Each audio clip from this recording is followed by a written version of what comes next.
전도서 3장 16절에서 17절 두 절만 같이 읽겠습니다. 또 내가 해 아래에서 보건대 재판하는 곳 거기에도 악이 있고 정의를 행하는 곳 거기에도 악이 있도다. 내가 내 마음속으로 이르기를 의인과 악의를 하나님이 심판하시리니 이는 모든 소망하는 일과 모든 행사에 때가 있음이라 하였으며. 아멘. 오늘 이 두 절만 보도록 하겠습니다.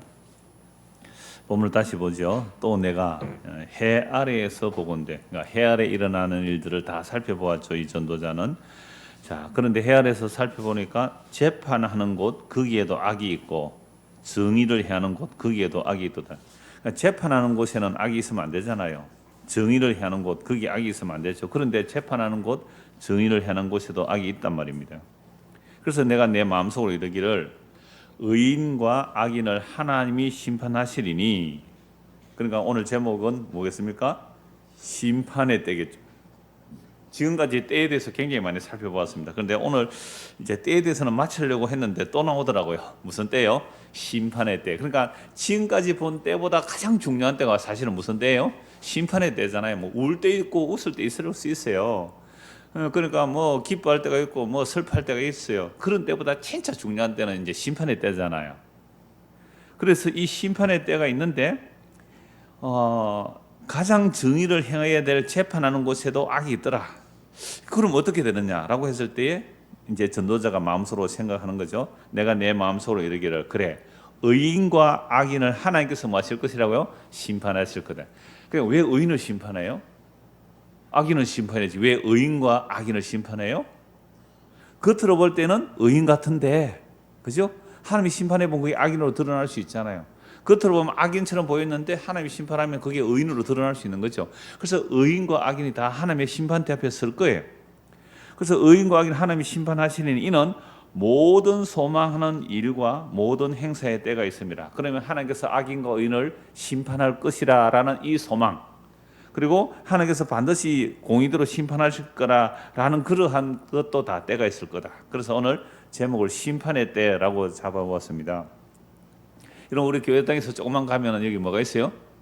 법원, 검찰청, 좀 더 가면 도청. 거리로 제가 자주 지나다니니까 뻑하면 그게 뭐 붙여놔요? 누구 재판장은 뭐 회개하라, 뭐 회개하라는 아니죠. 각성하라, 뭐 재판을 바로 하라, 이런 현수막 많이 붙여놓고 또 피켓팅 하는 거 있잖아요. 법원 앞에서도 피켓팅 많이 해요. 이 재판은 억울하다, 뭐 이건 재판을 바로 하라, 누구 돈 먹었나, 뭐 이렇게 피켓팅을 하더라고요. 도청 앞에서도 뭐 피켓팅을 많이 하고 있는데요. 자, 여러분, 세상에서 가장 정의를 행하여야 할 곳이 법원 아닙니까? 근데 법원에서 억울한 일이 있으면 어디로 항소하죠? 대법원에 항소하죠. 그럼 우리나라에서 최고의 정의를 행하여야 할 장소가 어디예요? 대법원이죠. 근데 이 대법원에도 불의를 행하기 때문에 지금 우리나라에 최초로 대법원 원장, 전에 대법원 원장 이제 은퇴한 사람이죠. 대법원 원장이 지금 뭐 하고 있어요? 예, 수사받고 있잖아요. 왜? 대법원 원장. 그러니까 가장 공의를 행해야 될 대법원에서도 뭐가 있는 거죠? 재판 거래가 있었기 때문에 지금 재판을 받고 있습니다. 자, 그런데 이런 불의가 있는 세상인데 11절 한번 보십시오. 지난주에 봤던 11절. 하나님이 모든 것을 지으시되 때를 따라 아름답게 하셨다. 여러분, 세상에 불의가 있는데 하나님께서는 그 불의조차도 때를 따라 아름답게 하셨다. 여기에 여러분 아멘이 되십니까? 여러분, 살다 보면 불의한 일을 많잖아요. 내가 직접 불의한 일을 당하지 않아도 굉장히 불의한 일을 당한 것이 뉴스로 나오잖아요. 와, 하나님이 살아계시다면 어떻게 저 나쁜 놈 저거는 벌을 안 받고 저렇게 착한 사람이 벌을 받느냐, 그런 마음 들 때가 없습니까? 있죠. 자, 그런데 성경은 하나님께서는 뭐요? 때를 따라 아름답게 하셨다. 그럼 그게 아름다워 보입니까? 우리는 이런 생각 별로 안 하고 살잖아요. 왜요? 내만 편하면 되니까. 내만 아름다우면 되니까. 그런데 세상살이를 조금만 이렇게 돌아보면 정말 불의가 온 세상 천지에 가득한 것 같아요. 그런데 성경은 하나님께서 모든 것을 지으시되 때를 따라 아름답게 하셨다고 하잖아요. 그럼 불의가 일어나는 것도 하나님께서 그럼 아름답게 보시는 겁니까? 이런 질문을 해볼 수 있잖아요. 불의가 일어나는데 하나님이 살아계십니까? 하나님 정말 이게 아름다운 겁니까? 어떻게 악인이 형통하고 의인이 고난을 받는데 이게 아름다운 겁니까? 이렇게 질문할 수 있잖아요.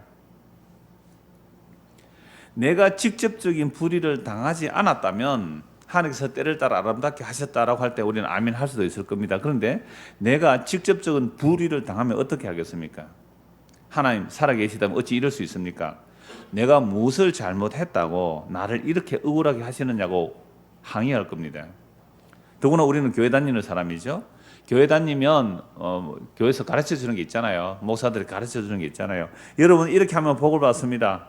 이렇게 하면 벌을 받습니다. 여러분 벌 받지 않고 복 받으려면 이렇게 하십시오 라고 해서 그 시키는 대로 교회에서 시키는 대로 열심히 다 했는데 시간도 바치고 물질도 바치고 다 했는데 내가 원하는 복을 받기는커녕 온갖 어려움이 닥치면 여러분 그때 어떤 마음이 듭니까? 나는 한다고 했는데 나에게 어려운 일만 닥치면 하나님께서 그걸 보시고 아름답다. 너 참 우리가 지금 어려움을 당하고 있는데 하나님 보시고 너 아름답다라고 하면 그거 받아들이겠어요? 아니요, 하나님 이게 어떻게 아름다운 거예요? 이건 아름다운 거 아니잖아요. 이렇게 따질 거란 말이에요, 우리는. 그렇죠? 그러니까 때를 따라 아름답다라고 하는 것도 누구 중심이에요? 내 보기에 아름다워야 되는 거예요. 그죠? 내 보기에 아름다워야 되고 내 때가 좋아야 되는 거죠. 근데 하나님께서 나는 지금 억울해서 힘들어 죽겠는데 하나님 보시고 참 아름답다 이러면 하나님이 좋아요, 미워요 이럴 때 하나님 미워. 어떻게 그렇게 말할 수 있느냐 말이에요. 나는 힘들어 죽겠는데 하나님 보시고 참 보기 좋다 이런단 말이에요. 좀 더 심하게 말씀드릴까요? 하나님께서는 악인을 심판해놓고 아이고 내 속이 다 시원하다 이럽니다. 악인을 완전히 심판해놓고 나 속이 다 시원하다. 성경에 이런 표현이 굉장히 많아요. 그러니까 내가 물론 악한 짓을 하다가 뭐 고난을 당하면 내가 나쁜 짓 하다가 잘못해서 이렇구나 뭐 생각해 볼 수 있지만 나는 그렇게 다른 사람처럼 악하게 살은 것도 아니고 교회 다니면서 착하게 살았는데 원치 않는 어려운 일들이 닥치면 어떻게 말하겠습니까? 과연 그것 하나님께서 너 참 아름답다라고 하실 때 그 때가 아름답다 하실 때 인정하겠느냐 이 말입니다. 그래서 아름답고 아니고도 하나님의 때나 시각이 아니라 나의 때와 나의 시각으로 결정합니다. 내가 원하는 합격을 했습니다. 아름다워요? 안 아름다워요? 아름답죠. 정말 힘든 시험인데 합격했습니다. 그럼 갑자기 세상이 어떻게 해요? 다 아름다워 봐요. 다 아름다워 봐요. 전에까지 나무잎이 아름답게 안 보이는데 내가 합격을 정말 간절히 원하는 시험에 합격하면 갑자기 나무잎이 어떻게 해요? 반짝반짝 빛이 나요. 아름다워 보여요. 그리고 기도 많이 한번 해보세요. 기도 많이 하고 은혜 쫙만 해서 밖에 나가면요 밤중에도 나무잎들이 반짝반짝 빛이 나더라니까요. 저 그래 봤거든요. 진짜 막 기도하고 새벽까지 기도하는 얼마나 자랑스러워요. 새벽까지 기도한 나 은혜 충만. 그래서 밖에 나가서 캄캄한 밤인데요 나무잎이요 반짝반짝 빛이 나더라니까 밤인데 그거 누구 중심의 때예요?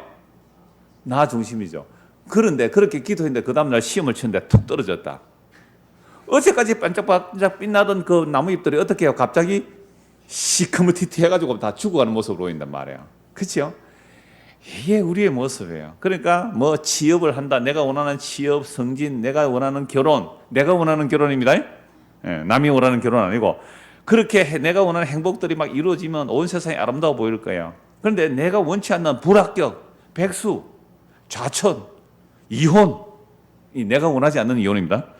불행들이 막 닥치면 세상이 모두 캄캄해 보인단 말이에요.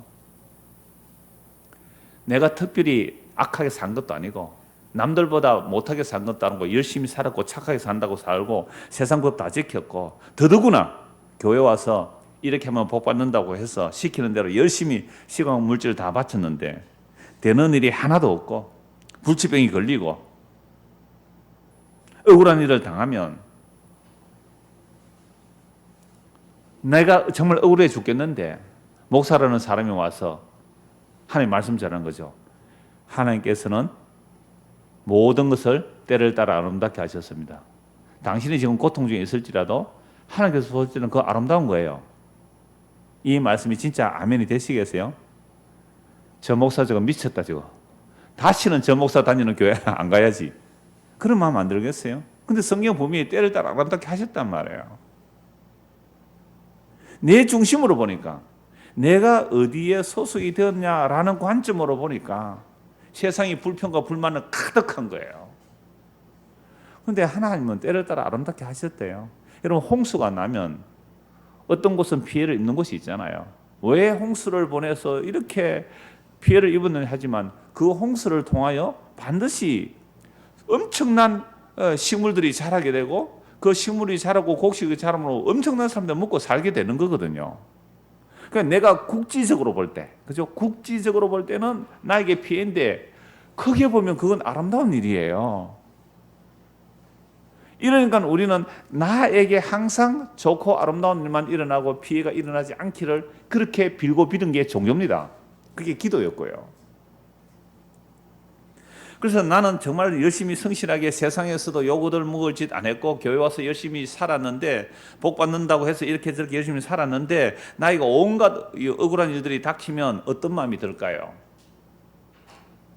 시편 37편을 한번 보십시다. 시편 37편입니다.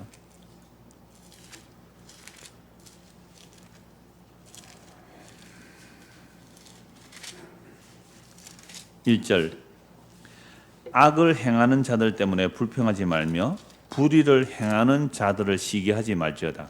여러분, 악을 행하고 불의를 행하는데 형통한 거예요. 벌을 안 받는 거예요. 나는 말씀을 따라 순종한다고 깨끗하게 산다고 살았는데 고난을 당해요. 그럼 악을 행하는 자들 때문에 불평하지 말고 불의를 행하는 자들 때문에 시기하지 말라 그래요. 그러니까 악인이 아무리 형통해도 곧 사라질 거라는 말이죠. 그래서 2절입니다. 그들은 풀과 같이 속히 배임을 당할 것이며 푸른 채소같이 세잔할 것이미로다. 악인이 뭐 잠시 형통하다 그래도 곧 심판받을 거니까 그들 보고 너무 시기하지 마라 그러잖아요. 그래서 너는 그런 거 시기하지 말고 3절에 여호와를 의뢰하고 하나님 믿으란 말이죠. 선을 행하라. 땅에 머무는 동안 그의 성실을 먹을 거리로 삼으라. 그러니까 선을 행하고 그런 거 불평하지 말고 나도 악을 행해서 형통할까 그런 마음 먹지 말고 여호와를 의뢰하고 선을 행하고 땅에 머무는 동안 그의 성실을 먹을 거리로 삼으라. 또 여호와를 기뻐하라. 그가 내 마음의 소원을 네게 이루어 주시리라. 이거 말씀 잘 알죠? 너가 여호와를 기뻐하라. 그러면 네 마음의 소원을 이루어지리라. 그러면 여호와를 기뻐하는 게 뭐예요? 하나님을 기뻐한다. 이렇게 내가 하나님을 기뻐한다. 그럼 네 마음의 소원이 이루어진다. 이렇게 들어야 되는데 여호와를 기뻐하라. 그러면 여호와를 기뻐하는 일이 뭡니까? 라고 또 얘기를 해줘요. 자, 여호와를 기뻐하는 일은 다른 사람들은 수요일 안 와도 수요일까지 오는 사람은 여러분들 보시기에 여호와께서 기뻐하실 거예요. 그죠? 그러니까 여러분들이 복을 더 받을 거예요. 왜 아멘 안 합니까? 복을 더 받아요. 여러분들이 수요일 오면 무슨 복? 예수 그리스도를 깊이 아는 복. 여러분, 누구든지 주를 사랑하지 않으면 저주받을지어다 그랬거든요. 그래, 예수님 알고 예수님 사랑하면 그게 복이잖아요. 영원한 생명의 복이잖아요. 그러니까 여호와를 기뻐하라. 그러면 네 마음의 소원이 이루어진다. 하나님을 기쁘시게 하는 일을 해야지. 그래서 소원 이루어져야지. 이런 식으로 또 해석하는 거예요. 그거 아니에요. 5절 네 길을 여호와께 맡기라. 그를 의지하면 그가 이루시고 내 의를 빛같이 나타내시며 내 공의를 정오에 빛같이 하시리로다. 그러니까 우리가 하나님을 의지하고 주께 맡기면 악인이 형통해도 좀 있다가 다 망할 것이고 내가 믿음으로 살면 내가 막 빛이 내 의의 빛이 정오의 빛까지 찬란하게 드러나리라. 이래 생각을 할 수 있는 말이에요. 문자대로 보면. 그래서 그 악인의 형통 보고 불효하지 말고 어떻게 하라고요? 7절 여호와 앞에 잠잠하고 참고 기다리라. 자기 길이 형통하며 악한 깨를 이루는 자 때문에 불평하지 말라. 악한 깨를 가지고 있는데 자기 길이 막 잘 이루어져요. 막 형통해요. 그런 사람 때문에 불평하지 말고 잠잠히 참고 기다리라. 잠잠히 참고 기다리는 거예요. 그래서 8절 분을 거치고 노를 보내며 불평하지 말라. 오히려 악을 만들 뿐이라. 악인의 형통 보고 좀 참다가 계속 악인의 형통과 자기는 고난만 받으니까 어떻게 해요? 분이 일어나요. 분이 막 일어나니까 또 뭐라고요? 분을 거치고 노를 버리며 불평하지 말라. 그거 오히려 악을 만들 뿐이라. 진실로 악을 행하는 자들은 끊어질 것이나 여호와를 소망하는 자는 땅을 차지하리로다. 그렇군요. 제가 좀 더 참겠습니다. 10년을 참았어요. 20년을 참았어요. 30년을 참았어요. 그럼 악인이 망하고 내가 막 땅이 넓어져야 되는데 세상에 악인은 땅이 더 점점 넓어지고 참고 주님을 의지하는 나는 가면 갈수록 땅이 없어져요. 이래도 참고 기다리겠습니까?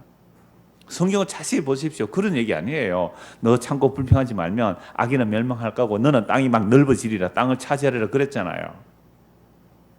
그리고 우리가 성경을 너무 잘 믿어서 탈이에요. 이 문제들을 너무 잘 믿어. 한번 따져보지도 않아요, 사람들이. 차지하리로다. 잠시 후에는 악인이 없어지리니 네가 그것을 자세히 살필지라도 없으리로다. 그러나 온유한 자들은 땅을 차지하며 풍성한 화평으로 즐거워하리로다. 여러분, 예수님도 말씀했죠. 온유한 자는 땅을 차지하리라고. 세상에 온유한 사람이 땅 많이 차지한 사람 봤습니까? 어디에 좋은 땅이 나왔다. 그러면 어떻게 해야 돼요? 온유하게 당신이 먼저 줄 서서 그 땅 사십시오. 나는 뭐 나중에 하겠습니다. 그래가 땅 차지하겠어요? 온유한 사람이 땅을 차지한대요. 참고 기다리며 양보했대요. 그랬더니 부동산 정보에 밝은 사람들은 빨리 뭐 돈을 끌어들여서 땅을 사가지고 수십 배, 수백 배 땅이 막 올라가 땅 막 차지하는데 나는 겸손히 주님을 의지하면서 기다렸어요. 불법 서지 않았습니다. 정직하고 바르게 살았어요. 그래서 온유하게 살았습니다. 땅 몇 평 얻었어요? 아직도 전세 삽니다. 물론 전세도 교회에서 얻어준 전세지만 내 땅이라고 한 평도 없어요. 이 말씀 왜 이래요? 물론 저도 한 해 보실 때는 완전히 전적이 제일 맞습니다. 근데 다른 사람보다 착하게 살려고 했거든요. 노력했어요. 어려서부터. 왜? 죄 지으면 지옥 간다고 했으니까. 착하게 바르게 살면 복 받는다고 했으니까. 이건 교회에서도 교회에서도 그런 말 하지만 제가 한 번씩 말씀드렸잖아요. 제가 어려서 전과도 하나 없는 동네에서 컸어요. 호롱불 밑에서 컸단 말이에요. 초등학교 6학년 때인가 전기불 들어온 시골에서 살았기 때문에 진짜 교과서에는 책이 없었어요. 유일하게 성경책 하나 있었어요. 교회 다니까 성경책이 있으니까. 그러니까 교과서 성경책 아니고는 볼 책이 없었어요. 그런데 4학년 때인가 5학년 때인가 저 동아대학교에서 시골에 농활 오잖아요. 농활로 와서 문고판을 탁 주고 갔어요. 정말 가뭄의 단비였어요. 호롱불 밑에서 손목이로 가서 그 책 다 봤어요. 소년 위인 전기 전집 있잖아요. 그거 고전 쫙. 와, 정말 책 보고 싶은데 없었는데 그게 얼마나 좋아. 다 봤어요. 그 동네 마을 이장집에 갖다 놓았거든요. 그거 다 빌리고 봤어요. 그러니까 거기도 뭐라고 했냐면 권선징악이에요. 그죠? 나쁘게 살면 벌 받고 착하게 살면 복 받는다. 착하게 살면 끝이 있다. 이런 얘기잖아요. 고진감래, 대기만성 이런 이야기예요. 그런데 교회 다녀도 그 얘기더라고요. 착하게 살면 복 받는다고. 그래서 착하게 살고 엄청 노력했지요. 교회 어려서부터 다녔으니까. 물론 죄 지으면 지옥 간다는 말 때문에 두려워서 죄를 안 지려고 애를 섞기도 했고 복 받으려고도 참 착하게 살아봤는데 나이가 지금 59이 됐는데 땅 한 평이 없어요. 그러면 성경 말씀이 온유한 자들은 땅을 차지하는데 난 땅 한 평 차지 못했는데 왜 이래요? 라고 물어봐야 될 거 아니에요. 그래서 이런 말씀도 문자대로 보면 헷갈릴 수밖에 없잖아요. 그래서 이것도 영혼을 생각해야 돼요. 하나님이 영원한 말씀이거든요. 그러니까 이 시편 31편 그대로 두시고 방금 읽은 전도서 한번 더 보십시오. 시편 그대로 손가락이 좀 더 봐야 되니까 두시고 전도서 3장 14절 보십시오. 하나님께서 행하시는 13절부터 뭐 봐도 되고 아까 11절 보았으니까 14절 봅시다. 하나님께서 행하시는 모든 것은 영원히 있을 것이라. 그 위에 더할 수도 없고 그것에서 덜할 수 없나니 하나님이 이같이 행하시면 사람들이 그의 앞에서 경외하게 하심인 줄 내가 알았도다. 이거 지난주에 보았잖아요. 그러니까 하나님께서 행하시는 것은 어떻다고요? 모든 것은 영원히 있을 것이다. 그러면 하나님은 영원하신 하나님이기 때문에 하나님이 행하신 일은 영원한 거라 이 말이죠. 그러니까 이 말씀을 문자대로 보고 내 짧은 이 한 7, 80 인생 동안 이 말씀을 적용해서 하나님 왜 이러냐, 틀렸지 않느냐라고 따진다는 것은 하루살이가 영원한 하나님을 보고 따지는 것과 똑같은 거예요. 그러니까 이 말씀도 그러면 뭐로 연결해야 돼요? 영원으로 해석해야 되는 거예요. 그래서 산상순에서 온유한 자가 땅을 차지한다 할 때 그 땅이 뭡니까? 영원한 하나님의 나라예요. 영원한 아버지의 나라예요. 영원한 그 아버지의 나라의 땅을 차지하는 거예요. 새하늘과 새 땅을 받는다는 거죠. 그렇게 얘기해야 영원하신 하나님의 이야기를 하는 거 아닙니까? 온유에서 땅을 차지한다고 해요. 온유에서 땅 차지한 사람 봤습니까? 동네 한번 찾아보십시오. 아기 다툼을 하고요. 정말 살인을 해서라도 땅을 차지해야 되는 겁니다. 여러분 한국 전쟁 때에 얼마나 많은 사람이 피난 내려왔어요. 특히 부산에요. 제가 수정동에 좀 살았거든요. 그 산비탈에. 그 산비탈에 옛날에 그 피난민들이 왔을 때 땅 어찌게 차지했는지 아세요? 산에 그냥 줄 쳐요. 이거는 우리 집이라고 새끼줄을 쳐놨는단 말이에요. 근데 출근하고 일하고 오면 누가 그 줄을 어떻게 해요? 안으로 좀 당겨놨잖아요. 살이 납니다. 물론 자기 땅도 아니라도. 놀랍게도 성경에서도 땅에 뭘 옮기지 마라? 지게표를 옮기지 말라. 땅에 경계표를 옮기지 말라. 약한 자 땅 차지하지 말라고 해요. 땅은 사고 팔지 못하게 하기 때문에. 근데 나무 땅이 나무 당나귀 막 침범해요. 땅을. 온유하고 겸손하게 예 그러세요. 물려주고 그럼 나중에 그 사람 땅 넓어집니까? 그러니까 이걸 문자대로 보면 안 되는 거죠. 하나님은 영원하신 분이기 때문에 이 말씀도 영원으로 해석하지 아니하면 전부 엉터리 해석이 나올 수밖에 없잖아요. 그래서 11절 다시 봅시다. 시편 37편 11절 그러나 온유한 자들은 땅을 차지하며 풍성한 화평으로 즐거워하리로다. 악인이 의인치기를 깨하고 그를 향하여 그의 일을 가는도다. 그러나 주께서 그를 비웃으리니 그의 날이 다가오심을 보시며다. 뭐하고 계세요 지금? 심판을 준비하고 계시죠. 악인이 칼을 빼고 활을 당겨 가난하고 궁핍한 자를 엎드러뜨리며 행위가 정직한 자를 죽이고자 하나. 악인은 계속 의인을 집어삼키고 있잖아요. 그래서 참고 참았더니요 다 뺏겨버렸어요. 15절 그들의 칼은 오히려 그들의 양심을 찌르고 그들의 활은 부러지리로다. 결국 악인은 그 칼이 누구를 찌르게 되어 있다고요? 자기 양심을 찌르는 건 이제 재판일 수 있죠. 그런데 여러분 악인이 양심에 가책이 돼가지고 나무 땅 빼앗다가 양심이 가책이 돼가지고 내가 다시는 이렇게 안 할게 하고 막 약한 자에게 땅 돌려주고 그런 사람 봤습니까 혹시 주변에? 양심이 화인 맞아서 그런지 이런 거 없어요. 양심에 화인을 맞으면 이거 모른단 말이에요. 양심이 찔리지도 않은가 봐요. 그런데 결국 심판받는다 그러는데 16절 보십시오. 의인의 적은 소유가 악인의 풍부함보다 낫도다. 여기서 같은 말씀은 요거는 우리 알아들을 수 있는 말이에요. 그러니까 의인이 겸손하게 그죠? 온유하게 살았더니 땅 다 뺏기고 뭐가 없어졌어요? 소유가 많아요, 적어요? 소유가 적어져요. 악인은 점점 소유가 늘어나죠. 자, 그러나 결국 영혼을 보십시다. 영혼을. 여러분 우리 7, 80년 사는 내 인생살이에서 이게 안 일어날 수 있는 거예요. 그래서 하나님의 말씀은 영원한 말씀이기 때문에 영혼의 입장에서 보십시오. 악인은 영혼이 멸망한다 이 말입니다. 이렇게 해석하면 이게 해석 안 돼요. 악인의 팔은 부러지나 의인은 여호와께서 붙드시는도다. 여호와께서 온전한 자의 날을 아시나니 그들의 기업은 영원하리로다. 심판도 하실 것이고 그 기업은 영원하다. 하늘나라 기업은 영원해요. 여러분 눈에 보이는 하늘과 땅은 어떻게 됩니까? 불에 사라지죠. 베드로서 불에 태워 사라지죠. 그럼 이 땅 많이 가지면 어떻게 많이 가지면 불 뗄거리가 많아져요. 뗄감이 많아진다니까요. 이 세상 불탈 때에 너도 타겠구나. 세상 거 많이 가지면 많이 가질수록 이 세상 불탈 때 어떻게 돼요? 뗄거리가 많아진다니까요. 온도 더 올라갈 거예요. 그들은 환난 때에 부끄러움을 당하지 아니하며 기근의 날에도 풍족할 것이야. 이 세상 멸망해도 그 나라, 그 땅을 차지한 자들은 영원히 멸망하지 않는다는 거잖아요. 악인들은 멸망하고 여호와의 원수들은 어린 양의 기름같이 타서 연기가 되어 없어져. 보세요. 제단에 어린 양의 기름이 막 태워지잖아요.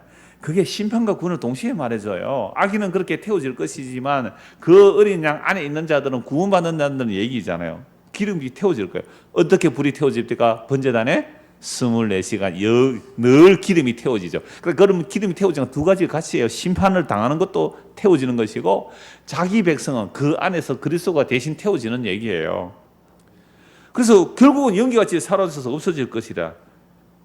악인은 꾸고 갚지 아니하나 의인은 은혜를 베풀고 주는도다. 보세요. 악인은 어떻게요? 꾸고 갚지 않아요. 의인은 은혜를 베풀고 주는 거예요. 주의 복을 받은 자들은 땅을 차지하고 주의 저주를 받은 자들은 끊어지려다. 이것도 어떻게 해석해야 돼요? 하나님이 행하시는 영원한 일로 해석해야 되잖아요. 그러니까 주의 복을 받은 자는 땅을 차지할 거예요. 여러분 어떤 땅을 차지하실래요? 영원한 땅, 시한과 새 땅 차지하는 거잖아요. 그런데 저주를 받은 자는요, 이 땅을 차지해요. 이 땅을. 눈에 보이는 하늘과 땅을, 옛 하늘과 옛 땅을 차지하기 때문에 주님 심판하시는 그날에 주님 심판 그들은 뭐예요? 끊어지는 거잖아요. 영원히 멸망받아요. 그 땅과 함께 영원히 멸망받을 거예요. 근데 어떻게 교회 다니면서 부동산 차지했다고 복 받았다고 축하해 줍니까? 정말 말도 안 되는 얘기죠. 그러니까 성경을 어떻게 봐요? 지엽적으로 자기 필요한 대로 그 한 구절만 따와가지고 주의 복을 받은 자들은 새하늘과 새 땅을 차지할 것이고 저주를 받은 자는 눈에 보이는 하늘과 땅을 차지해서 주께서 마지막 심판할 때에 영원히 함께 불탈 겁니다. 여러분 교회들마다 좀 이렇게 설교를 하면 교회들마다 좀 부동산 투기는 덜 할 거 아니겠어요? 교회가 부동산 투기 앞장서서 합니다. 23절 여호와께서 사람의 걸음을 정하시고 그의 길을 기뻐하시나. 하나님께서 우리의 걸음을 정하시고 그죠? 그의 길을 기뻐하시에요. 그냥 우리로 하여금 지금 고난 당하게 하시놓고 하나님 뭐라고 하신다고요? 기뻐하시는 거예요. 너는 그 고난 통하여 너는 그 환난 통하여 영원한 땅을 바라봐야 돼. 그러니까 하나님께서 우리에게 길을 정해놓고 그 고난의 길을 가는데 나는 죽겠다고 고함을 지르는데 하나님 보시기에는 어때요? 아름답다. 너의 길이 아름답다는 거야. 경상도로 미치고 팔짝 환장할 일이겠지만 영혼에서 보십시오. 영혼에서 영원한 하나님의 시각에서 보십시오. 정말 아름다운 거예요. 그게. 그는 넘어지나 보세요. 넘어집니다. 세상에 오늘 6시에 이제 교회에서 이제 밥 먹으러 집으로 가는데 세계의 모든 음악에서요. 첫 음악이 뭔지 아세요? 영광 할렐루야. 흑인 연가거든요. 나 자주 넘어집니다. 나 자주 실패합니다. 영광 할렐루야. 그 누가 나의 괴로움 알며 그 누가 나의 슬픔 알까? 영광 할렐루야. 그 흑인 연가거든요. 그 곡이 나오는 거예요. 물론 모든 음악의 전통들이 교회 역사와 함께 많이 발달되었으니까. 그 다음 곡 뭔지 아세요? 어메이징 그레이스. 유명한 흑인이 오케스트라 만들어서 부르는 어메이징 그레이스. 그 교회 다니는 사람 다 아는 노래들이잖아요. 세계의 모든 음악이 완전 기독교 방송 같아요. 그는 넘어지나 우리 자주 넘어집니다. 그런데 아주 엎드러지지 않으면 여호와께서 그의 손으로 붙드심이라. 내가 어려서부터 늙기까지 의인이 버림을 당하거나 그의 자손이 걸식함을 보지 못하였도다. 근데 의인이 진짜 가난하고 걸식하는 사람들 있을 수 있잖아요. 그런데 하나님 먹이고 입을 것은 주세요. 그냥 의인의 자손이 걸식함을 보지 못했다. 영원한 생명의 양식에서 안 끊어지는 것으로 봐야 돼요. 그는 종일토록 은혜를 베풀고 꾸준히 그의 자손이 복을 받는도다. 악에서 떠나 선을 행하라. 그리하면 영원히 살리라. 뭘 산다고요? 영원히 살. 그럼 사람이 다 죽지 영원히 사는 사람 어디 있습니까? 그럼 선을 행하면 영원히 삽니까? 그러니까 이 말씀 보세요. 영원히 산다는 말도 어떻게 해석해야 돼요? 영원한 생명 얻는다는 얘기야죠. 하나님이 행하시는 영원히 당긴다는 얘기를 읽어야죠. 선하게 살면 영원히 산다고요? 누가 그러면 선하게 살아서 영원히 사는 사람이 없잖아요. 이 세상에서. 그렇게 보면 안 되는 거죠. 28절 여호와께서 정의를 사랑하시고 그의 성도를 버리지 않으심이로다. 그들은 영원히 보호를 받으나 악인의 자손은 어떻게 해요? 끊어지려다. 악인의 자손은 결국은 끊어진다. 어디에서 끊어져요? 영원한 생명에서, 영원에서 끊어지는 겁니다. 영원한 생명에서 끊어지는 겁니다. 의인이 땅을 차지하면서 거기서 영원히 살리로다. 이제 새하늘과 새 땅이 보이죠? 시편 37편만 봐도 새하늘과 새 땅이 보이는 겁니다. 의인은 땅을 차지하고 영원히 거기서 살리라. 여러분 이 땅에서 히브리서 11장의 믿음의 사람들 특징, 이 땅에서 부동산 차지하고 살았습니까? 아니면 외국인과 나그네로 살았습니까? 외국인과 나그네로 살았습니다. 그랬을 때 하나님께서 그들을 향하여 내가 영원한 처소를 마련해놓고 내가 너희를 부끄러워하지 않겠다. 그래 아버지가 만들어놓은 영원한 우리의 손으로 만들지 않은 영원한 생활 새 땅을 만들 그 아버지를 믿고 나그네와 외국인으로 살아가면 아이고 너희는 내 자식이다. 내가 너무 부끄럽지 않다 그러는데 그 아버지 집은 다 내버려두고 악을 행하든지 무슨 짓을 하든지 이 땅에 잘 먹고 잘 살기 위해서 가옥에 가옥을 전투에 전투를 더하여 홀로 살아남으려고 하는 자들이여. 이거 이사야 선지자가 책망하는 내용이거든요. 그게 복받은 거예요. 의인이 땅을 차지하며 거기서 영원히 살아. 이게 영원한 생활과 새 땅을 말합니다. 의인의 입은 지혜로우며 그의 혀는 정의를 말하며 그의 마음에는 하나님의 법이 있으니 그의 걸음이 실족함이 없으리로다. 악인이 의인을 엿보아 살릴 길을 찾으나 여호와는 그를 악인의 손에 버려두지 아니하시고 재판 때에도 정죄하지 아니하시리로다. 여호와를 바라고 그의 도를 지키라. 그리하면 네가 땅을 차지하게 하실 것이라. 악인이 끊어질 때 네가 똑똑히 보리로다. 그런데 이 세상은 어때요? 악인이 여전히 땅을 차지하고 착하게 정말 겸손하게 양보하면서 사는 사람들은 땅을 잃어버리잖아요. 근데 네가 땅을 차지하고 악인이 그걸 똑똑히 보라. 언제 볼 거예요? 그 심판의 때에. 그 심판의 때에 똑똑히 보게 될 거예요. 내가 악인의 큰 세력을 본 적, 물론 이 역사 속에서 악인이 벌 받는 거 많이 있어요. 근데 악인이 벌 받는 게 많아요? 악인이 형통한 게 많아요? 악인이 형통한 게 훨씬 많아요. 그러니까 악인이 혹시 벌을 받는다면 그 벌 받는 것은 기회예요. 회개할 기회예요. 이스라엘 역사를 보면요, 악인이 악하게 하다가 막 벌 받는 사람 많거든요. 그날 밤에 죽는 사람도 많아요. 하룻밤에 죽는 사람도 많아요. 근데 그걸 보고서 회개한다면 그건 복이에요. 근데 그런 악인의 벌 받는 것을 보고 회개하는 자가 거의 없단 말이에요. 거의 없어요. 그래서 이 세상은 주님 오시는 그날까지 더러운 자는 더러운 대로 가요. 악을 행한 자는 악을 행하면서 간단 말이에요. 그래서 35절, 내가 악인의 큰 세력을 본 적, 그 본래의 땅에서 있는 나무잎이 무성과 같으나 내가 지나갈 때 그는 없어졌나니 내가 찾아도 발견하지 못하도다. 온전한 사람을 살피고 정직한 자를 볼지어다. 모든 화평한 자의 미래는 평안이로다. 범죄자들은 함께 멸망하리니 악인의 미래는 끊어질 것이나 의인들의 구원은 여호와로부터 오노니 그는 환난 때에 그들의 요새이시로다. 진짜 환난이 언제일까요? 진짜 환난이 심판이 되죠. 마지막 심판의 때.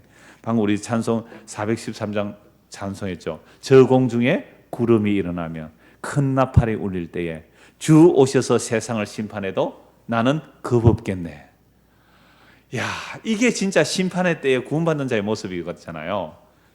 저 하늘에 구름이 일어나고 큰 나팔 소리 울려날 때 주 오셔서 세상을 심판해도 나는 겁 없겠네. 평안해, 평안해, 평안해. 이게 여러분들 예수 믿는 자들의 복이에요. 새하늘과 새 땅을 차지한 자들의 복이에요. 이 세상에 지진이 일어나고 무너지는 그게 뭐가 두려운 소식이에요? 경제의 어려움이 그게 정말 두려운 소식이에요? 진짜 심판을 몰라서 그래요. 정말 심판의 때를 모르기 때문에 그런데 벌벌 떠는 거죠. 진짜 심판을 두려움을 안다면 그런 건 두려움 아니에요. 그건 두려움 아니에요. 그래서 의인들의 구원은 여호와로부터 오나니 그는 환난 때에 그들의 요새시로다. 산에 흔들려 바다에 빠질지라도 여호와를 자기 피난처로 삼은 자는 무너지지 않잖아요. 여호와께서 그들을 도와 건지시되 악인들에게서 건져 구원하시면 그를 의지한 까닭이로다. 시편 73편도 보십시오. 자, 우리가 이런 말씀을 알고 있는데 그러나 나에게 끊임없는 환난이 계속 가중되면 또 의심이 들어요. 또 의심이 들어요. 시편 73편도 보십시오. 하나님이 앞에는 다윗의 시편이고 뒤에 73편은 아삽의 시로 되어 있습니다. 하나님이 참으로 이스라엘 중 마음이 정결한 자에게 선을 행하시나니. 자, 아삽이 이렇게 알고 있어요. 하나님은 이스라엘 백성 가운데 하나님의 율법을 지키고 선을 행하는 사람들에게 복을 주시고 악을 행하는 사람은 뭐 하시는 하나님이에요? 벌을 주시는 하나님. 그게 이스라엘 역사 속에는 분명히 드러나거든요. 악을 행하는 자들 심판 막 받았어요.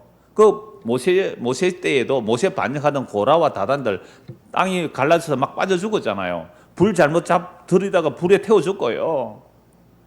그리고 왕들의 역사 속에서도 왕들이 잘못할 때 왕이 막 문둥병도 들고 심판당하고 하는 모습을 막 보잖아요. 자, 그렇게 알고 있어요, 유대인들은. 그러함에도 불구하고 이 이스라엘 백성이잖아요, 아삽이. 그래서 이스라엘 역사를 쭉 살펴보고 세상을 살펴보니까 하나님은 분명히 악인은 벌 주고 의인은 형통하게 하시는데 어떻게 악인이 고난을 받고 의인이 형통한가? 이게 고민이 되던 거예요. 시편 37편도 마찬가지고 73편도 마찬가지인데 이게 신정론이거든요. 오늘 우리에게도 고민이 있는 거예요. 신정론. 하나님의 정의론이거든요. 하나님이 어떤 분이실까? 악인을 벌주고 의인을 복주는 하나님으로 알고 있단 말이에요. 이건 안 가르쳐줘도 알아요. 성경을 몰라도 아는 이야기예요. 이게 다 신에 대한 개념이거든요. 신은 선할 거야. 선한 신은 악을 벌주고 의인을 복줄 거야 라고 생각하고 있는데 이게 고민이 일어난 거죠. 이게 뭐예요? 시편 37편, 73편, 나중에 하박국서 찾아보겠습니다. 하박국서 가장 중요하고 분명히 드러나는 신정론에 대한 이야기는 욥기서입니다. 어떻게 의인이 고난받아요? 어떻게 악인이 형통해요? 그 문제를 욥기만큼 잘 설명하고 있는 내용이 없거든요. 그래서 영원하신 하나님의 영혼의 시각으로 보지 않으면 성경 해석 안 돼요. 내 짧은 7, 80 인생 속에 승부 걸려고 해보십시오. 그게 승부가 되는지. 그래서 73편 하나님이 참으로 이스라엘 중에 마음이 정결하게 선을 행하시나? 그러면 정결한 자는 복을 주고 악은 벌을 줘야 되는데, 그런데 안 그렇다라는 거예요. 하나님 이럴 수 있습니까? 나는 그에 넘어질 뻔했고 나의 걸음이 미끄러질 뻔했다. 완전히 하나님에 대한 신앙이 흔들릴 뻔했단 말이에요. 지금 어떤 분이 안 그래도 고난이 오니까 제가 흔들립니다, 기도해 주십시오 하는 분이 계세요. 지금 이 설교 들으실 텐데 흔들리는 거예요. 흔들려요. 하나님은 정결한 자에게, 하나님을 의지하는 자에게 선을 행하시는데 왜 악인이 형통하고 의인은 고난을 받느냐? 여기 흔들린 거예요. 마음이 흔들렸어요. 하나님 진짜 살아계신 건 맞는가? 여러분 이런 의심 든 적 없어요? 지금까지 살아오면서 하나님이 살아계신지 아니 계신지 의심해 본 적 없어요? 있습니까? 네. 어떨 때 의심이 됩니까? 힘들 때. 내 딸아 바르게 산다고 사는데 되는 일은 하나도 없고 어려움만 가중될 때 하나님 도대체 살아계신 거 맞아요? 왜 날 좀 안 도와줘요? 이런 의심이 든단 말이에요. 성경은 그걸 정직하게 드러내고 있어요. 아삽이는요 찬양대 대장입니다. 지휘자란 말이에요. 그런 사람인데 의심이 드는 거예요. 하나님 어떻게 저 악한 놈은 잘 되고 하나님을 바르게 섬기는 저 사람 저렇게 고생을 합니까? 하나님 살아계신 거 맞아요? 나는 그에 넘어질 뻔했고 나의 걸음이 미끄러질 뻔하였으니 이는 내가 악인의 형통함을 보고 오만한 자를 질투했습니다. 시편 37편에 악인의 형통함을 보고 시기하거나 질투하지 말라고 다윗이 그래 말했잖아요. 성령의 감동입니다. 성경 성령의 감동으로 된 거예요. 이 아삽도 성령의 감동으로 다윗의 시편을 알았으면 질투 안 했을 텐데 다윗의 시편을 못 읽었는가 봐요. 그러니까 악인의 형통을 막 시기하고 질투했어요. 그러면서 막 마음이 흔들리기 시작합니다. 왜 그럴까요? 4절부터 보십시오. 그들은, 악인들입니다, 죽을 때에도 고통이 없고 그 힘이 강건하며, 평생 악을 저질렀다면 죽을 때 새가 빠지기, 미안합니다 이런 표현 써서, 새가 빠지게 고생을 하고 죽으면 아이고 저 사람이 죽을 때 고생 되게 하는 거 보니까 악을 행했구나 이렇게 뭐 위안이라도 될 텐데, 죽을 때 고통도 없이 아침 잘 먹고 동네 사람들 인사 다 하고 점심 때가 낮잠 한숨 자다가 돌아가셨대. 나이 95세에. 그럼 여러분들 그게 예수를 믿건 안 믿건 어떤 죽음이라 그래요? 호상, 좋은 죽음이라고. 그죠? 복 받았다고. 근데 그 사람 지옥 가는데요? 복 받은 거예요? 죽을 때 고통스러워서 죽겠다고 지금 아무런 고통 중 하는 형제가 있잖아요. 힘들어, 고통스럽습니다. 물론 그 부활의 세계를 다 믿어요. 십자가의 능력으로 그 부활의 세계를 다 믿지만 몸에 고통이 오니까 울고 있어요 지금. 그것도 이런 나이에 죽어가잖아요. 그 사람들이 뭐라 그럴까요? 예수도 안 믿고 그냥 형통하게 잘 살다가 뭐 90몇 세라 살다가 정말 편하게 고통 없이 잘 죽는데 왜 예수 믿어서 이런 고통을 받아요? 그 사람들은 뭐라 그럴까요? 야, 저 사람 뭔가 죄를 많이 지어서 저랬을 거야. 저 사람 참 복된 죽음이다 착각하고 계시네요. 악인의 죽음이 그렇대요. 그럼 예수님께 어떻게 죽으셨는데요? 예수님의 제자들이 어떻게 죽었는데요? 우리는 영혼의 시각에서 보는 눈이 없어요. 하나님은 영원하신 분이고 하나님이 행하시는 일이 영원한데 그 영혼의 시각으로 성경을 못 봐요. 악인은 이런 거예요. 그러니까 시험이 드는 거죠. 이 찬양 대장이 시험이 들었어요. 그들은 죽을 때에도 고통이 없고 그 힘이 강건하며 사람들이 당하는 고난이 그들에게는 없고 사람들이 당하는 재앙도 그들에게는 없나니 그러므로 교만이 그들의 목걸이요 강포가 그들의 옷이며 살찜으로 그들의 눈이 솟아나며 그들의 소득은 마음의 소원보다 많으며 그들은 능욕하며 악하게 말하며 높은 데서 거만하게 말하며 그들의 입은 하늘에 두고 그들의 혀는 땅에 두루 다니도다. 그러므로 그의 백성이 이리로 돌아와서 잔에 가득한 물을 다 마시며 말하기를 하나님 어찌하랴 지존자에게 지식이 있으랴 하는도다. 볼지어다 이들은 악인들이라도 항상 평안하고 재물은 더욱 불어나도다. 여러분 제가 이 말씀 읽을 때마다 종종 그러잖아요. 항상 평안하고 재물이 늘어나려면 어떻게 사셔야 돼요? 죽을 때 고통도 없이 죽으려면 어떻게 사셔야 돼요? 악인으로 사십시오. 철저하게 악인으로 사십시오. 그러면 항상 평안하고 양심의 가식도 없어. 꿀꺽 삼켜놓고 꿀꺽 삼켜놓고 양심의 가식도 없어. 이게 뇌물이냐 선물이냐의 그 차이점을 전에 그 어떤 사람이 패널 그 방송 토론에서 그 얘기하더라고요. 뇌물과 선물의 차이. 받았는데 발 쭉 뻗고 자면 그건 뇌물 아니래요. 그런데 양심이 화인을 맞으면 100억을 받아놓고도, 뇌물 100억을 받아놓고도 발 쭉 뻗고 잔다니까요.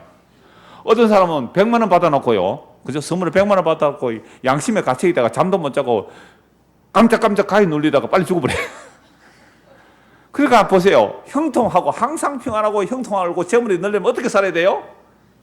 진짜 악인이 되어보세요. 1000억 꿀꺽 삼켜놓고 편안하게 코 골며 잠 잘 자요. 그 사람 오래 살까요? 빨리 죽을까요? 오래 산다니까. 10만 원 받아놓고 야 이거 김영란법에 걸리면 어쩌지?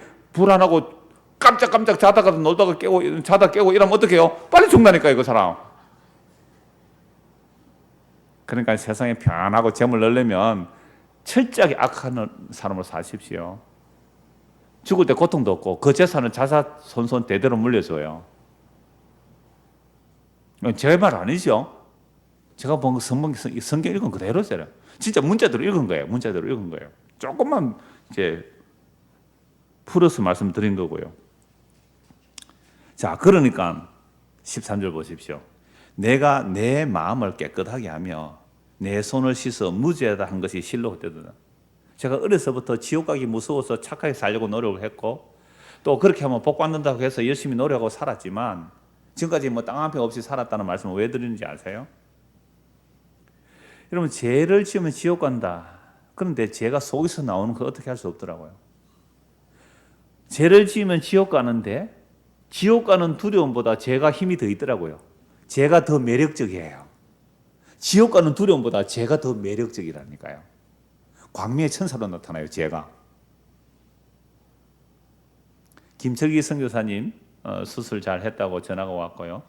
또 책을 얘기해서 그 허은석 선교사님 유작 2개 있잖아요. 그거 제가 다 보고 또 우리 교회에서 소개해서 많이 사보기도 했습니다. 그러니까 자기 책이 최근에 나오더라고요. 그래서 오늘 왔어요. 우편으로 와서 제가 그 뒷모습을 보니까요. 인간의 자기 어떤 욕망을 이루기 위해서 종교적인 그 행위를 하는 것이 하나님 앞에 사기치는 거라고. 하나님 앞에 사기치는 거라고 그래요. 처절하게 이제 고난 가운데 깨달아 아는 거죠. 그래서 그리스도와 연합되는 그 얘기를 하는 거죠. 그러면서 자기 아내를 자기가 박해했다고.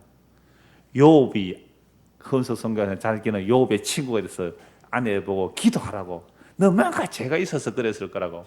그 말 한 것은 아내가 죽으면 힘드니까 제발 그렇게 회개해서라도 살아나면 자기가 좀 편하니까 아내를 사랑한 게 아니고 살아라 한 것은 내 아내를 이용하기 위해서 그렇게 말했다고. 그 책을 그렇게 해놨더라고요. 그래서 내가 전화 밥 먹으면서 우리 집사람한테도 가서 그 얘기했어요. 나는 당신을 이용하고 살았다고. 사랑한 게 아니라고. 그러니까 제 이야기가 아니라 책 이야기면 그분이 그렇게 말해도 사랑한 게 있겠죠. 제 마음보다 훨씬 좋은 마음일 것 같아요. 제가 왜 얘기를 합니까? 내가 내 마음을 깨끗하게 하면 내 손을 씻어 무죄하다 한 것이 실로 헛되도다. 차라리 악하게 살 걸. 여러분 10편 73편 보니까 차라리 악하게 살 걸 그런 마음 혹 안 듭니까? 혹시 지금이라도 그 마음 드시면 어떻게 해야 돼요? 예수 믿는 거 버리고 항상 악하게 사십시오. 양심의 가책 좀 더 받지 마시고 사기치고 거짓말해도 속 편안하게 다리 쭉 뻗고 주무십시오. 그러면 편안하고 재물도 늘어나고요. 죽을 때 고통도 없이 잘 죽을 거예요. 그런데 뭐 조그만한 죄 가지고 맨날 가위 눌리고 벌떡 끼려고 하나님 잘못했습니다 이러고 신경쇠약으로 빨리 죽습니다. 이거. 그러니까 보세요. 내가 이래 살 바에야 말로 살롱. 내가 이렇게 살 이유가 뭐 있느냐. 내가 내 마음 깨끗하게 하며 손을 씻고 잘못했습니다 회개하고 무죄하다 한 것이 실로 헛되도다. 내가 이렇게 어렵게 사니까 뭘 봐요? 나는 종일 재난을 당하며 아침마다 징벌을 받는다. 미쳤습니까? 이래 살고로? 나 이래 안 살래? 라고 만약에 내가 입으로 말을 뱉어내었다면 요거까지 지금 뭐예요? 마음의 생각이 일어난 거예요. 물론 마음의 생각도 재미다만 요걸 말을 했어요? 안 했어요? 하진 않았다는 거예요. 마음으로 이렇게 생각했습니다. 여러분 솔직히 마음으로 이런 생각 들 때 있습니까? 없습니까? 있단 말이에요. 마음에 이렇게 생각한 거예요. 그런데 15절 내가 만일 스스로 이르기를 내가 그들처럼 말하리라 하였더라면 나는 주의 아들들의 세대에 대하여 악행을 행하였으리라. 하나님 어디 있노?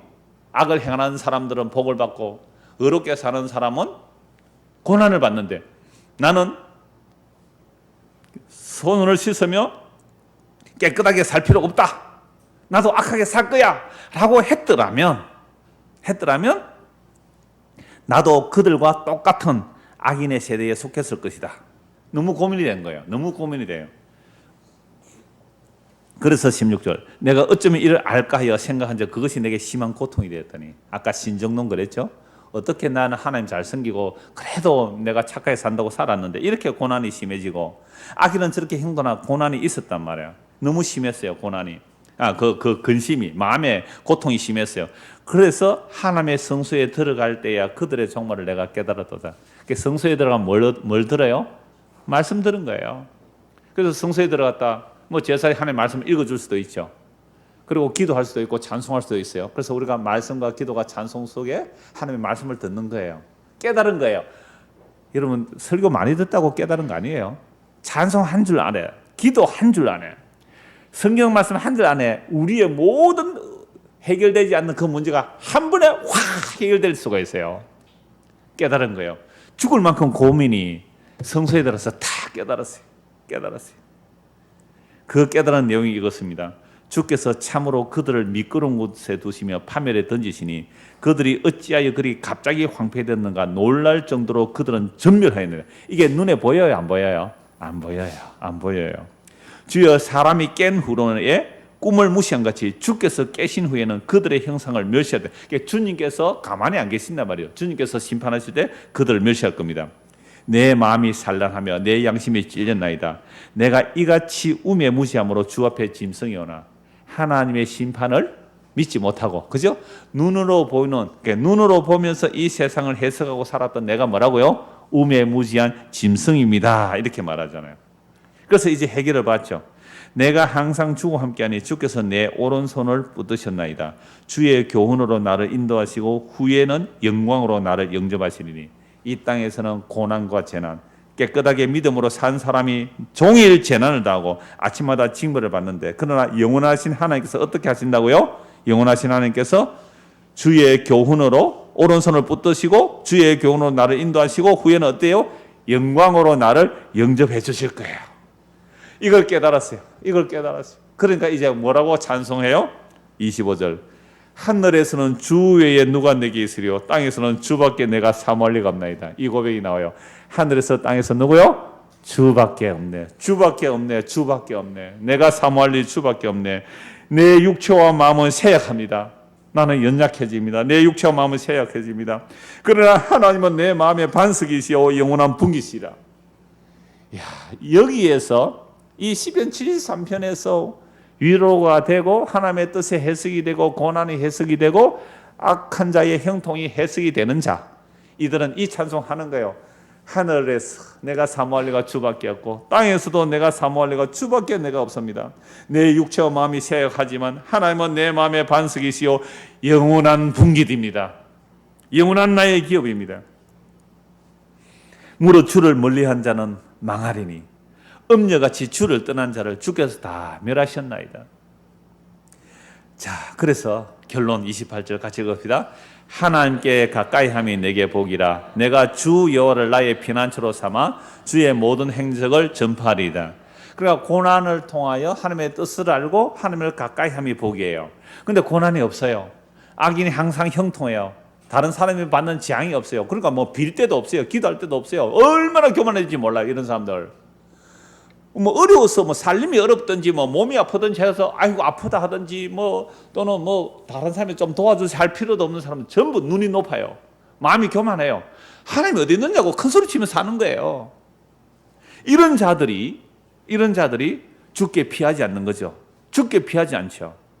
그게 저주입니다. 그게 저주예요. 아담과 하와의 타락 이후에 에덴 동산을 쫓겨난 인생들은 주를 의지하지 않고 내가 나를 살려서 나를 든든히 하는 이게 복이라고 생각하는데 이게 마귀한테 속은 거예요. 그렇게 가면 갈수록 누구를 의지 안 해요? 주를 의지 안 해요. 어떤 주님을 의지 안 할까요? 십자가에서 다 이루신 주님을 의지 안 해요. 자, 우리가 이 말씀 알아요. 그런데 또 일상을 살다 보면 어떤 마음이 들어요? 하나님, 그래도 내 살아있을 때에 저 악한 놈, 나한테 잘못한 놈, 저놈, 전년 홀레락 망하는 거 내 눈앞에 좀 보게 해주십시오. 언제 해주실랍니까? 이런 마음 들어요, 안 들어요? 또 들어요, 또 들어요. 하박국서 한번 보십시다. 하박국서. 속이 시원하죠? 지금 고난 가운데 있는 사람은 속이 시원한데 지금 고난 가운데 없는 사람은 이거 속이 안 시원할 수 있어요. 하박국서, 구약 성경 하박국서 2장 1절에서 4절 제가 읽어드리겠습니다. 내가 내 파수하는 곳에 서며 성루에 서리라. 그가 내게 무엇이라 말씀하시는지 기다리고 바라보며 나의 질문에 대해 어떻게 대사하시는지 보리라 하였더니, 이게 뭔 말이냐면 1장부터 보면요, 하나님, 악인이 형통하고 의인이 고난받는데 이럴 수 있습니까? 악인은 벌을 줘야 되고 의인이 복을 받아야 되는데 의인은 고난당하고 악인이 계속 형통하니까 율법이 해이해지지 않습니까? 여러분, 율법이 해이해진단 말 아시죠? 율법을 제대로 안 지키지 않습니까? 하나님 살아계시면 이러면 안 되지요. 이럴 수 있습니까? 따지고 들은 거예요. 하나님 대답 한번 해보세요 하고 막내에 딱 서서 기다리고 있는 겁니다. 그때 하는 대답이에요. 2절, 여호와께서 내게 대답하여 이르시되 너는 이 묵시를 기록하여 판에 명백히 새기되 달려가면서 읽을 수 있게 하라. 이 묵시는 정한 때가 있나니. 하나님의 계시는 무슨 때가 있어요? 정한 때가 있어요. 내가 과함 지른다고 이루어지는 거 아니더라고요. 이게 우리가 지금까지 살펴본 때가 있다. 때가 있다. 정한 때가 있는데 그 종말이 속히 이르겠고 결코 거짓되지 아니하리라. 비록 더딜지라도 기다리라. 얼마나 기다려야 됩니까?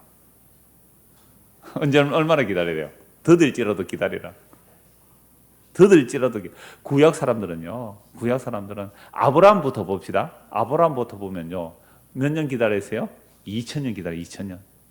아브라함의 약속하신 그 메시아는 2000년 기다려 오셨어요. 다윗은 몇 년 기다렸어요? 1000년 기다렸어요. 다 죽었어요. 아브라함 다 죽었어요. 그래서 아브라함의 약속된 메시아, 다윗에게 약속된 메시아가, 다윗은 1000년 기다렸어요. 근데 2000년, 1000년 기다려서 메시아 오셨는데 우리 원수 갚아줍니까? 안 갚아줍니까? 예수님 오셔서 원수를 갚아주기는커녕 원수를 사랑하래요. 미치겠네. 메시아가 왔으면 원수를 갚아줘야 될 때 원수를 사랑해래요. 그 원수가 자기인 줄 모르니까. 하나님 좀 심판해 주세요. 저놈 심판해 주세요. 그 심판받을 놈이 자기인 줄 모르니까. 자기 죄가 뭔지를 모르니까 심판해달라고 고함 지르고 있어요. 메시아 오면 심판해 주세요. 심판해 주세요. 이게 하박국 선지자고 이게 아삽이었어요. 이게 다윗이었어요. 진짜 메시아가 와서 의인을 구원할 줄 알았는데, 악인은 심판할 줄 알았는데 오히려 악인들의 손에 맥없이 죽어가네요. 악인들의 손에 맥없이 죽어가요. 누가요? 하나님의 아들 예수 그리스도가. 그러면서 복음 전하라고 하네요. 딴 것까지 복음 전하라고 그러네요. 그럼 다시 오신대요. 그래서 지금 우리 주님 다시 기다리고 계세요. 우리는 주님을 다시 오실 주님을 기다리죠. 그런데 우리에게 뭐라고 말씀해요? 더딜지라도 기다리라. 더딜지라도. 여러분, 예수님 가신 길이 십자가였고요. 예수님의 제자들 가는 십자가예요. 구약에는 진짜 하나님이 나타나서 한 번씩 심판도 해줬거든요. 구약시대는. 히스기야 왕 때. 그죠? 아수로 쳐들어왔을 때 18만 5천 명이 기도하고 났더니 그 다음 아침에 시체가 되어버렸거든요. 하나님께서 구약시대 한 번씩 심판씩 해줬더만, 아니, 신약에 예수님 십자가로 다 이루고서 2000년 동안 심판도 한 번 안 해줘요. 2000년 동안 기다렸는데. 기다리지 말까요? 치워버릴까요, 이제? 하나님 없다 할까요? 재림 없다 할까요? 그래서 구약보다 십자가 이후로 오늘 이 시대에 믿음으로 사는 게 더 힘들어요. 아니요, 불가능해요. 정말 성령이 임하지 않으면 이 신약 시대는 믿음으로 사는 게 불가능해요. 구약 때는 가끔씩 하나님께서 뭐 했어요? 심판을 하세요. 심판을 하세요. 근데 십자가로 다 이뤘다 하고 나서는 직접적인 심판을 안 하세요. 오히려 원수 사랑해래요. 나를 핍박하는 자에서 뭐 하라고요? 축복하래요. 나를 박해하는 사람에서 기도하래요. 여러분, 성경 한번 보십시오. 그러니까 하박국 선지자가 물었죠. 하나님, 어떻게 이럴 수 있습니까? 비록 더딜지라도 기다리라. 하박국 선지자가 얼마나 기다렸어요? 이 말하고도 하박국 기록될 때는 이미 바벨론 벌써 돌아온 시대잖아요. 그때 더딜지라도 기다리라. 지체되지 않고 반드시 응하리라. 4절 같이 읽읍시다. 보라 그의 마음은 교만하여 그 속에서 정직하지 못하나 의인은 그의 믿음으로 말미암아 살리라. 하박국 선지자에게 하나님께서 답하신 내용이 뭐예요? 의인은 믿음으로 살리라. 세상이 어떠할지라도 하나님께서 반드시 심판할 줄을 심판하신다. 그러니까 너는 믿음으로 살아. 이 말씀을 누가 인용합니까? 신약에서 바울 사도가 인용해요. 바울 사도가 인용하는데 로마서 1장 16절 보십시오. 로마서 1장 16절입니다.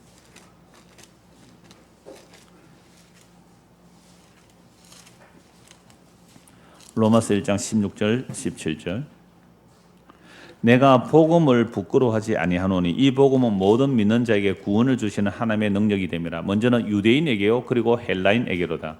복음에는 하나님의 의가 나타나서 믿음으로 믿음에 이르게 하나니 기록된 바 오직 의인은 믿음으로 말미암아 살리라 함과 같으니라. 그럼 14절 보면 바울이 헬라인이나 야만이나 지혜 있는 자나 어리석은 자 다 내가 뭐라고요? 빚진 자다. 바울이 로마의 편지를 보면서 내가 복음의 빚진 자라고 하면서 내가 복음을 부끄러워하지 않는데 왜 복음을 부끄러워하지 않습니까? 이 복음 모든 믿는 자에게 뭘 주시는요? 구원을 주시는 하나님의 능력이에요. 그러나 유대인이나 헬라인이나 이 복음은 구원을 주시는 하나님의 능력인데 복음에는 뭐가 나타납니까? 하나님의 의가 나타나서 믿음으로 믿음에 이르는 겁니다. 기록된 바 오직 의인은 믿음으로 말미암아 살리라. 그러니까 하박국 선지자 하나님 이럴 수 있습니까? 아삽이 그랬잖아요. 왜 악인의 형통하고 의인이 고난받습니까? 하나님이 악인을 심판한다 기다리라. 하박국 선지자 하나님 기다리라. 그래서 믿음으로 기다리라. 드디어 줄 심판한다 해서 기다리고 기다렸더니 누가 왔어요? 예수님 오셨어요. 예수님 오셨어요. 그리고 예수 십자가에 다 이뤘단 말이에요. 그럼 십자가에 다 이뤘다는 그 순간 모든 구약 사람들은 그리스도 안에 있는 자들은 구원받았고 그리스도 밖에 있는 자는 이미 십자가로 심판받은 거예요. 그리고 예수님 십자가 다 이루시고 재림 때까지는 지금 오늘 2019년 오늘 1월 23일을 살고 있는 오늘 우리는 이 십자가에서 다 이룰 수 있다고 할 때 내가 들리면 너희를 나에게로 끌어들이겠다 했으니까 초림부터 재림까지 이제 심판의 기준이 정해진 거예요. 그래서 바울이 이 복음을 만나기 전에 예수를 만나기 전에 율법의 의로는 흠이 없다고 했잖아요. 그랬을 때에 자기가 심판을 집행하러 다니는 집행자였습니다. 그래서 실제 살인도 했어요. 스데반 죽이잖아요. 그리고 예수 믿는 사람 잡아 죽이려고 다메섹 가다가 세상에 대낮에 햇빛보다 더 밝은 빛이 비쳐요. 사울아 사울아 네가 왜 나를 비판해? 아니 당신은 누구십니까? 나는 네가 비판하는 예수다. 여러분 사울은 예수님 직접 핍박한 적이 없어요. 누구 핍박했어요? 예수 믿는 형제를 핍박한 거예요. 그게 그리스도의 몸은 하나거든요. 그러니까 오늘날 저 이러면 정말로 예수를 믿는다면 여러분들 가운데 정말 예수를 믿는 사람이 있다면 내가 그 사람을 핍박하면 누구 핍박한 거예요? 예수님 핍박하는 거예요. 예수님 핍박하는 거예요. 주여 당신은 누구십니까? 나는 네가 핍박하는 예수다. 눈이 멀어버려요. 3일 만에 아나니아 안소니가 눈이 벗겨져요. 비늘같이 벗겨져요. 구약이 다시 보입니다. 아하, 내가 추구한 율법의 의는 예수를 핍박하고 예수를 죽이고 예수 믿는 사람 잡아 죽이는 것, 이게 하나님의 영광인 줄 알았어요. 그때는 재판자가 되었어요. 심판자가 되었어요. 어느 놈이 율법 안 지키나? 예수를 하나님이라고 믿는다고, 예수를 그리스도로 믿는다고, 그놈들 다 잡아 죽여야 돼. 전부 다 눈에 불을 켜고 자기 율법에 의를 가지고 사람 잡아 죽이러 갔어요. 예수님을 만났어요. 완전히 시각이 바뀌어집니다. 완전히 달라져요. 심판의 개념이 달라져 버렸어요. 그래서 자기는 심판을 집행하러 가는 것이 아니라 뭐하러 다녀요? 복음을 전가합니다. 복음을 전가한다는 말은 심판은 복음을 받아들이는 자는 심판을 받지 않고 복음을 받아들이지 않는 자는 심판이기 때문에 자기가 집행자 노릇할 이유가 없어요. 뭐만 전하면 돼요? 복음만 전하면 됩니다. 그러니까 오늘 저와 여러분도 마찬가지예요. 복음만 전하면 되는 거예요. 그럼 그 복음 자체가 뭐 하는 거예요? 심판할 자 심판하고 구원할 자 구원하는 거예요.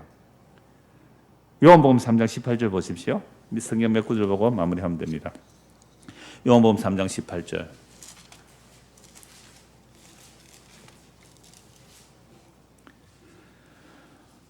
같이 읽읍시다. 그를 믿는 자는 심판을 받지 아니하는 것이요 믿지 아니하는 자는 하나님의 독생자의 이름을 믿지 아니하므로 벌써 심판을 받은 것이니라. 이 예수님이 하신 말씀이죠. 그래서 십자에서 다 이루시고 나서는요, 물론 예수님이 이 땅에 오셔서 이 말씀 하신 것이지만 예수를 믿으면 뭐예요? 심판을 받지 않고, 믿지 않는 자는 뭐예요? 벌써 심판을 받은 거예요. 그 심판이라는 말이 정죄라는 단어거든요. 그리스도 안에 있으면 정죄가 없지만 그리스도 밖에는 지금 정죄를 받고 있는 거예요. 그러니까 이 세상 자체가 지금 뭐 아래 있어요? 심판 아래 있습니다. 예수님의 십자가로 인하여 이제 그리스도 밖에 있으면 전부 심판 아래 있어요. 정죄 아래 있단 말이에요. 그러니까 예수님 믿지 않고 세상에서 뭘 누리고 살아요? 온갖 세상의 영광스러운 거 다 가지고 살아요. 보암직하고 먹음직하고 세상에 자랑이 될 만한 육체의 정욕, 안목의 정욕, 이생의 자랑 그거 가득 누리고 사는데 누구 밖에 있어요? 예수 밖에 있어요. 그 사람 지금 뭐 아래 있어요? 심판 아래 있어요. 정죄 아래 있어요. 당신 예수 믿지 않지요? 하나님의 진노가 지금 당신 머리에 있습니다. 아니요, 하나님의 진노 속에 쌓여 있습니다. 회개하고 예수 믿으세요. 회개하고 예수 믿으세요. 이게 복음 전한 거예요. 여러분 지금 구약에서 쭉 추적해 보니까 이제 심판의 때가 언제 이루어졌어요? 십자가로 이루어졌어요. 십자가로 확정됐어요. 다른 심판 없어요.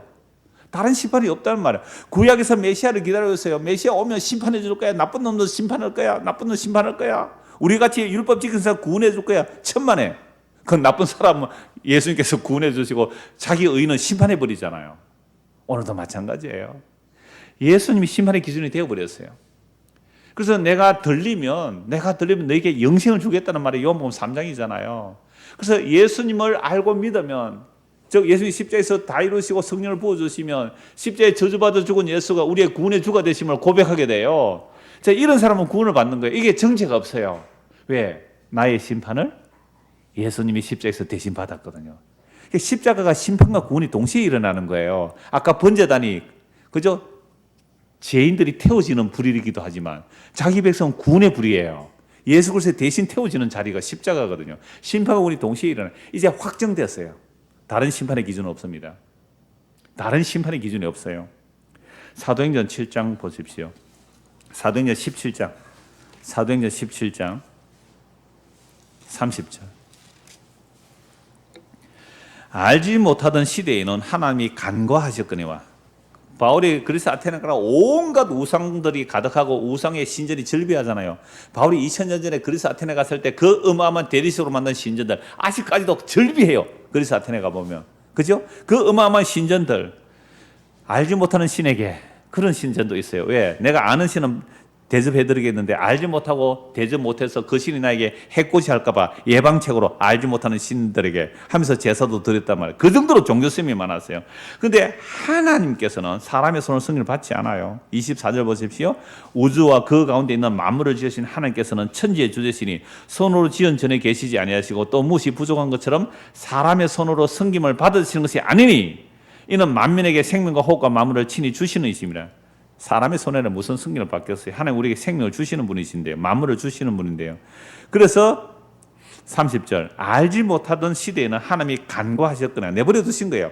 이제는 어디든지 사람에게 다 명하라 회개하라 하셨으니 31절 같이 읽읍시다. 이는 정하신 사람으로 하여금 천하를 공의로 심판한 날을 작정하시고 이에 그를 죽은 자 가운데서 다시 살리신 것으로 모든 사람에게 믿을 만한 증거를 주셨습니다. 예수 그리스도의 죽으심과 부활 이것이 무슨 증거예요? 온 천하를 공의로 심판할 것을 확정하셨어요. 다른 심판 없습니다. 예수 안에 있으면 심판받지 않아요. 예수 밖에 있으면 그 사람이 세상에 아무리 의인이라 할지라도 아무리 세상적인 복을 받아도 심판이에요. 이게 기준이에요. 그게 2000년 전에 선포되었어요. 이 복음이 땅끝까지 전거되고 있습니다. 이제 이 복음이 땅끝까지 전거돼서 자기 백성이 다 돌아오면 뭐가 일어날까요? 정말 주님의 심판을 보여줘요. 십자가가 정말로 심판이며 구원임을 정말 보여주세요. 두 것만 보고 말씀 마무리할게요. 디모데전서 1장입니다. 디모데전서 1장 15절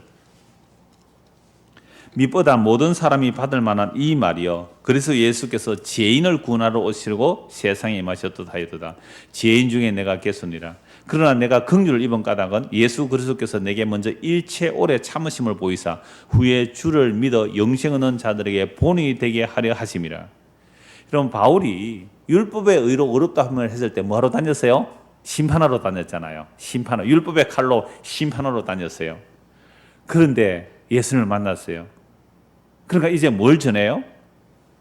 주께서 의인을 부르러 오신 것이 아니라 죄인을 부르러 왔다고. 하박국서 선지자가 말한 믿음으로 살리라는 그 말씀이 예수를 믿음으로 의롭다를 받고 사는 그 이야기를 알아들으세요.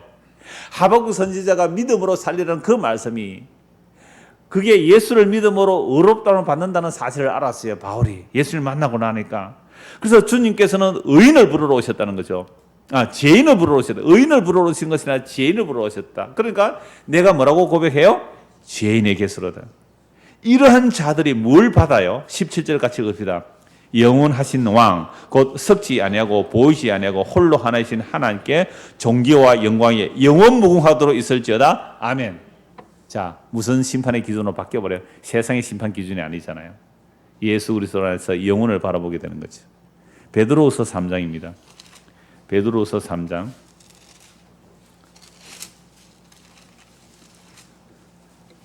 12절. 그러니까 앞에 보면 뭐 종말이 없다, 심판이 없다, 뭐 이렇게 말하는 자들이 많죠. 그래서 베드로가 하는 말이 12절부터 보겠습니다. 하나님의 날이 임하기를 바라보고 간절히 사모하라. 그 날에 하늘이 불에 타서 부러지고 물질이 뜨거운 불에 녹아지려니와 우리는 그의 약속대로 의가 있는 곳이 새 하늘과 새 땅을 바라보도다. 여러분 시편 37편, 시편 73편, 하박국서 바로 이 말씀 하나로 다 해석이 되죠. 바울이 다 같은 고백을 한 거예요. 베드로도 이 얘기를 하는 거예요. 그러므로 사랑하는 자들아 너희가 이것을 바라보노니 주 앞에서 점도 없고 흠도 없이 평강 가운데 나타나기를 힘쓰라. 또 주의 오래 참으심이 구원이 될 줄로 여기라. 우리가 사랑하는 형제 바울도 그 받은 지혜대로 너희에게 이같이 썼고. 그러면 주께서 심판을 제깍 안 하신 것이 뭐가 되는 거예요? 구원이 되죠. 주께서 제깍 심판 안 한 게 구원이에요. 만약에 하나님께서 심판을 제깍 했다면 누구도 다 심판 받아버렸어요? 바울도. 율법에 의로 흠이 없는 바울도 그냥 주님 앞에 심판 받아야 되는 거예요. 의인은 없네, 하나도 없는데 바울 심판 받아야 되잖아요. 근데 주께서 심판을 안 하시고 오래 참으신 거예요. 십자가로 예수께서 대신 심판 받으시고 자기 백성에는 의를 베풀어 주셨어요. 그 예수를 믿으면 의롭다움을 받아요. 그래서 바울이 왜 심판 안 받았는지 알아보니까 이제 예수를 만나고 나니까 주여 내가 만나 그때 주께서 나를 심판하셔서 나 지옥 가야 되겠군요. 주께서 의인을 부러우신 것이 아니라 죄인을 부러우셨군요. 내가 죄인의 개수입니다. 주의 오래 참으심이 나의 구원이 되었고 나 같은 죄인을 오래 참아주셨기에 뒤에 복음 듣고 구원받는 그들에게도 나를 모델로 삼았습니다. 우리 같은 죄인을 아시겠습니까? 저와 여러분 같은 죄인을 여러분들이 뭐 나 착한데 왜 이래 억울해? 나는 왜 답답해? 내가 왜 괴롭다니? 어디 감히 그 얘기를 해요? 어디 감히? 바울 보세요. 바울. 어디 감히 그 얘기를 해요? 큰일 나죠. 그런다면 하나님께서 그래?